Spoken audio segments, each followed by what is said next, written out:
Akhirnya, Monarch Legacy of Monsters sudah dirilis di platform Apple TV+.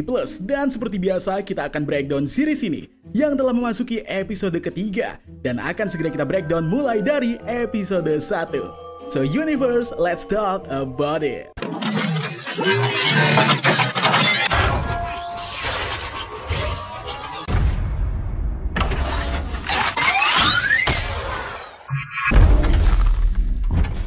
Adegan di episode 1 ini diawali dengan serangkaian kejadian di Skull Island pada timeline tahun 1973 dengan memperlihatkan sebuah kehancuran masif yang kemudian muncul sosok dari pria tua yang dia adalah Bill Randa yang merekam dirinya dan memberitahukan kepada mereka agar dimaafkan segala kesalahannya, yang kemudian rekaman tersebut terjatuh yang ternyata dalam kejadian ini Bill Randa dikejar-kejar oleh sosok monster laba-laba yang bernama Mother Longlegs. Bill pun berlari menjauhi monster itu dan tiba di ujung tebing. Pada saat Mother Longlegs mencoba menyerang Bill, dia pun membuang tasnya ke laut, dan ketika monster tersebut mendekat, akhirnya Bill dilindungi oleh sosok monster lain yang berbentuk kepiting dengan nama Mental Claw. Timeline beralih ke tahun 2013 di mana kita bisa melihat para nelayan di laut Jepang yang sedang mencari ikan. Saat mereka membawa ikan tersebut ke kapal, justru nelayan tersebut menemukan tas milik Bill Randa dengan simbol Monarch.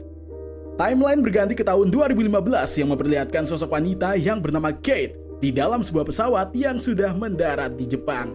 Ketika Kate akan keluar, dia ditahan oleh seorang pria di sampingnya dan menyuruhnya menunggu. Tidak lama, mereka pun melihat beberapa petugas yang menyemprotkan disinfektan yang digunakan untuk mematikan parasit yang mungkin disebarkan oleh para monster. Pada saat Kate keluar di bandara, dia melihat adanya gambar Godzilla dan tiba-tiba Kate langsung flashback ke masa lalu dan teringat teriakan anak-anak di dalam sebuah bis yang nanti akan kita ceritakan. Kate pun akhirnya masuk ke sebuah taksi untuk menuju ke tempat yang akan dia tuju. Di jalan, supir taksi ini pun mengkritik upaya pemerintah yang terlalu berlebihan dengan menyiapkan senjata tempur untuk mengatasi serangan monster. Dan pria tersebut beranggapan jika hal yang terjadi di Francisco adalah sebuah kebohongan dan hasil dari CGI. Dan ini menjadi celah para pengusaha untuk bisa menjual berbagai senjata ke pemerintah. Kate pun sampai di lokasi yang ia tuju dan dia berusaha membuka pintu dari apartemen. Ternyata saat dia membuka apartemennya, Kate malah menemukan apartemen tersebut memiliki banyak foto dari ayahnya dan juga sosok yang dia tidak kenal.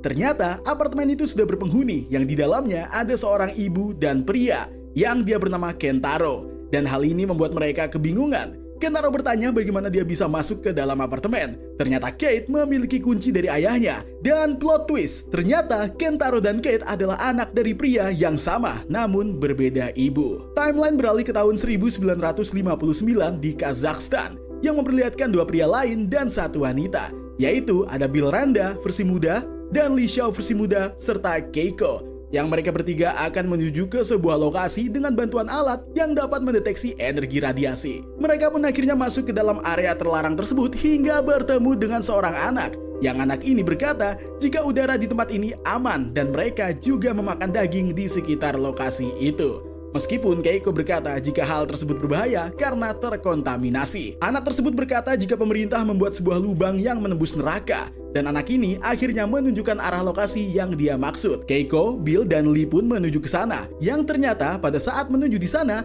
alat pendeteksinya tidak mendeteksi radiasi apapun. Kembali ke timeline 2015, di sini Kate dan Kentaro berdebat tentang ayah mereka. Dan Kate menganggap jika ibunya dan ayahnya menikah lebih dulu. Syukurnya, ibu dari Kentaro tidak terlalu memahami percakapan mereka dan meminta Kate untuk membantu mereka berdua memahami hal yang baru saja terjadi. Selanjutnya kembali lagi ke timeline 1959, di mana Keiko, Bill, dan juga Lee berada di Kazakhstan. Mereka bertiga masuk ke tempat pembangkit nuklir dan mencoba meledakkan tempat tersebut. Dan balik lagi ke timeline 2015, di mana Kate menelpon ibunya dan mengatakan jika di apartemen tersebut tidak ada apa-apa. Dan tidak lama, ada sebuah sirene yang menandakan adanya kehadiran monster yang membuat Kate dan Kentaro serta ibunya bertemu kembali. Yang mana Kentaro membawa mereka masuk ke terowongan stasiun untuk mengamankan diri. Saat berada di terowongan, Kate pun langsung flashback lagi tentang kejadian di mana Godzilla muncul di San Francisco. Ternyata saat event tersebut terjadi, Kate di sini adalah seorang guru yang mencoba membawa muridnya keluar dari bis karena bis akan segera terjatuh. Namun dia tidak berhasil menyelamatkan seluruh muridnya karena bis yang mereka tumpangi terjatuh di bawah jembatan. Setelah kejadian flashback, Kate pun berteriak dan ingin segera keluar dari terowongan. Karena panik, ibu dari Kentaro pun akhirnya menenangkannya. Kembali ke timeline 1959 yang menceritakan Keiko, Bill, dan Lee di mana mereka menuju ke dalam tempat yang baru saja mereka ledakan, yang ternyata mereka menemukan banyak sekali telur monster. Keiko ingin mengambil sampel telur tersebut, namun hal ini menimbulkan perdebatan dengan Lee. Namun Lee akhirnya ikut membantu Keiko dengan menemaninya mengambil sampel materi genetik dari telur itu. Kembali lagi ke timeline 2015, di mana akhirnya sirene pun dimatikan. Dan hal itu ternyata adalah simulasi jika para monster benar-benar muncul. Kate kembali berdebat dengan Kentaro karena Kate merasa jika ayah mereka yaitu Hiroshi adalah orang jahat karena memiliki 2 istri dan tidak menceritakan hal ini kepada Kate serta ibunya, dan juga pada Kentaro dan juga ibunya. Pada saat Kate ingin pergi, Kentaro mengajak Kate ke tempat kerja ayah mereka. Di sini Kate mensatir ayahnya yang meski memiliki keluarga di tempat lain, dia tetap saja bekerja keras. Kate pun menanyakan kepada Kentaro apa pekerjaan ayahnya. Dan Kentaro menjawab jika ayah mereka bekerja membuat software untuk satelit. Kate di sini sedikit tertawa dengan bertanya kepada Kentaro apa dia pernah melihat rekan kerjanya dan apakah dia pernah diajak ke tempat kerja saat masih kecil. Dan dia juga menyindir Kentaro dengan menanyai pekerjaan Kentaro dan menebak jika Kentaro bekerja sebagai computer engineer. Dan hal itulah yang membuat ayahnya bangga. Setelah menyindir Kentaro, Kate menemukan sesuatu di balik kertas yang ditutup yang ternyata ada sebuah box baja dengan sebuah kode. Kate menanyai Kentaro tentang tanggal lahirnya dan ibunya untuk mengisi kode tersebut. Yang ternyata setelah dicoba berkali-kali, akhirnya kode tersebut adalah rangkaian tahun tanggal lahir Kate dan ibunya serta Kentaro dan ibu Kentaro untuk bisa membuka box baja tersebut. Ternyata, box baja itu berisikan sebuah tas dengan logo Monarch yang membuat Kate kembali flashback tentang momen di mana Monarch datang ke Francisco.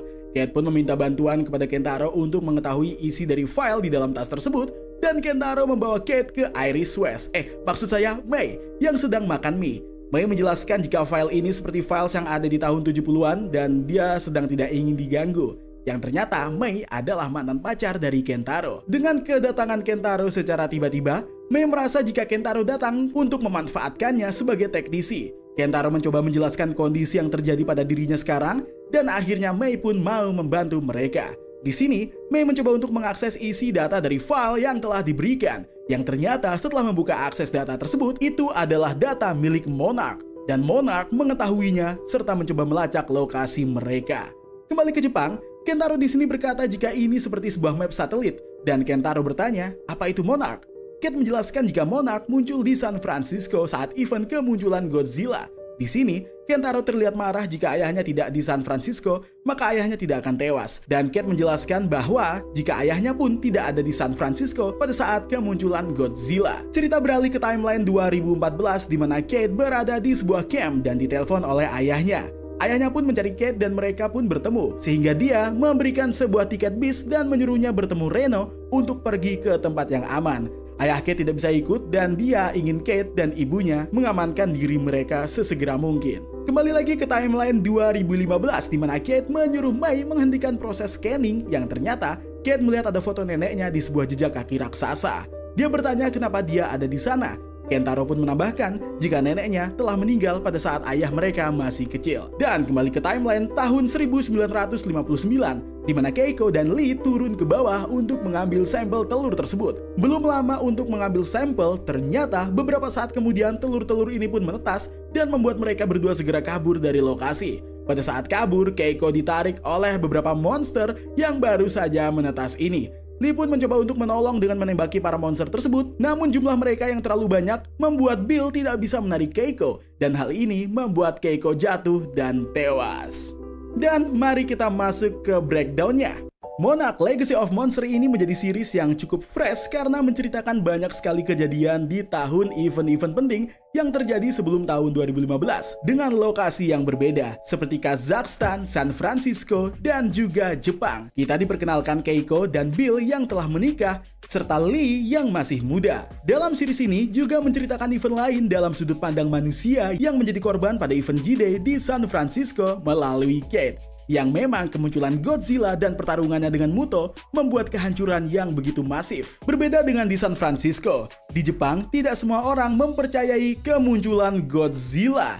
Bahkan seorang supir taksi yang mengantar Keiko ini juga tidak percaya tentang kemunculan Godzilla dan menganggap hal tersebut adalah akal-akalan para pengusaha untuk menjual senjata ke pemerintah. Ini berarti serangan para Titans pada tahun 2015 belum sampai ke Jepang dan mungkin membuat sebagian besar orang Jepang tidak percaya dengan kejadian yang terjadi di San Francisco. Hal ini sebenarnya berbeda dengan Bernie Hayes yang malah membuat web teori konspirasinya sendiri dengan menjelek-jelekan Apex Cybernetics yang punya tujuan buruk.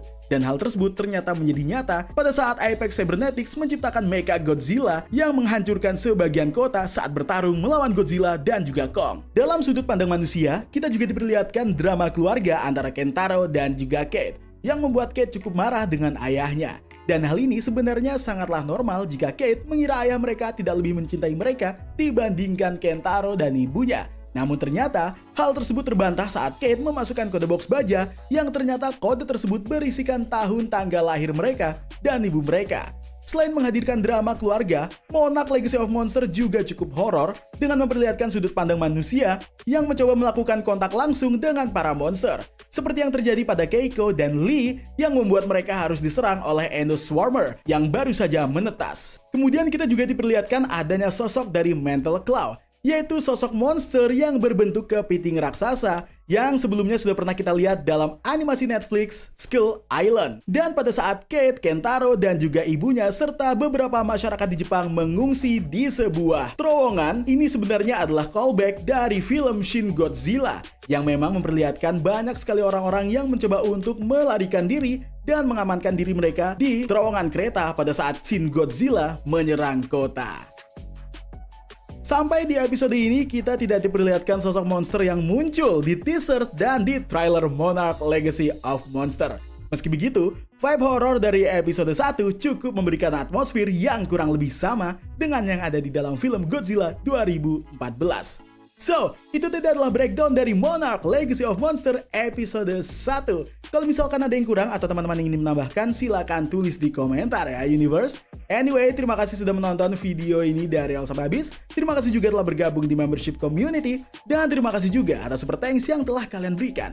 It's time to me to sign out. My name is Zaganos bareng Bang Eka. Stay safe and until next time.